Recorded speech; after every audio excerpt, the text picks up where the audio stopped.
So, hooray, we're at our last little mini lecture about the topics in the reinforced concrete course. And so, this one is about columns. And so, here we go. Let me share my iPad again. There we go. I think I would have this memorized. There we go. Okay. Okay, so now short columns. So first of all, why short columns? Okay, so the reason for that is because when you have a long column, it will buckle.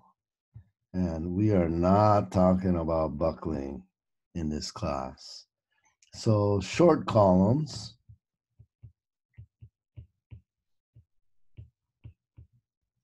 means no buckling. Okay, now that we've got that out of the way, let's talk about the behavior. So you would think this is pretty easy. You've got a column, could be round, it could be square, and it's got steel in it, right? Okay. I mean, I'm not going to draw them all, but you get the idea. Okay. Let me just draw the cross section. So you have like a circle, and it might have steel like this. Or you have a square, and it might have steel like this. Okay, there you go. So we want to know how strong that column is. And you would think it would be the amount of strength in the concrete. So the concrete strength times the area of the concrete. The steel strength times the area of the steel. And you would be right, more or less. There's some, we got to take a little bit of a percentage off of that because we're not sure about certain things. But more or less, that's the strength of a column if, and this is a big if, you load it right down the middle. Because if you don't load it right down the middle, what you're going to end up doing, because it's off-centered, what that does, let me redraw this. Loading it off-center is like loading it down the middle plus cranking it with a little bit of moment. And you say, is that reasonable? Is that going to happen? And it does because of this. So here's a building, there's a beam, there's a moment there on the beam. Well, because of Newton's second law, if there's a moment on the beam has a moment on the column. Okay, so equal and opposite to that, there's going to be that. And so there's going to be a moment cranking on the column from the beam. So these columns have both moment and axial load. So it's kind of a bugger. And so these two effects, axial load and moment, they interact. Okay. There's an infinite number of combinations of moment and axial load that will break the column. And we'll get into what actually happens to break a column. You can either crush the concrete, yield the steel, things like that. But if you plot every combination of P and M that will cause a column to break, kind of looks something like this. And you connect the dots, and we call this an interaction diagram. And what it is a collection of all the combinations of axial load P and moment M that would cause a given column to break. And so if you put a P and an M, a combination inside, you're good. Not going to break. If you put a combination of P and M outside, bad. It'll break. Okay. And so if you look in the back of the textbook, there's a whole series of these plots that you can use for design. And they look something like this. Okay. They'll look like this.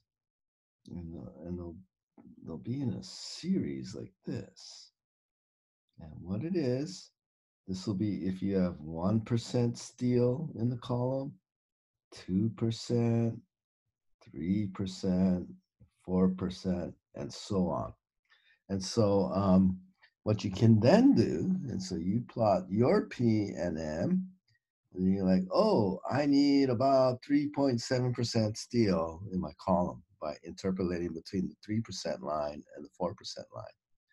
And that's how we're going to design columns. We're actually going to make our own spreadsheets to plot these graphs on our own, because these graphs are only good for certain geometries. And if you have one that's not in the back of the book, you're sunk. And so we're going to make our own spreadsheets that will plot these graphs. And it's not that hard. That's going to be one of the homeworks we're going to do. There are a few other things, though, about columns. And if you've ever seen pictures of buildings collapse in earthquakes, they're almost always reinforced concrete buildings. And you always see a picture like this. So, like, there's a building collapsed.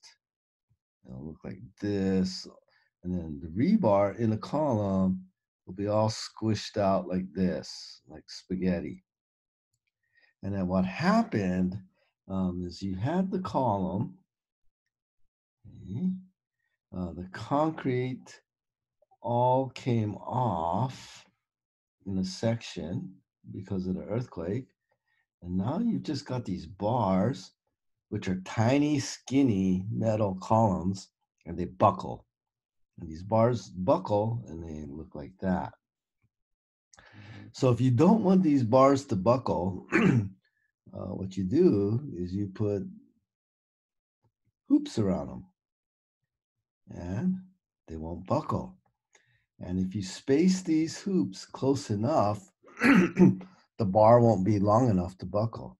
Unfortunately, I'm sorry to say, we didn't understand this until 1973 or so. And so columns before 1973, again, sorry to say this, but the columns before 1973, these hoops are spaced too far apart, and that's why the bars buckle like that. We know better now, and we fixed it, and you'll learn how to do it. You'll learn how close to put these bars together so they don't buckle. Okay, that is kind of um, column design.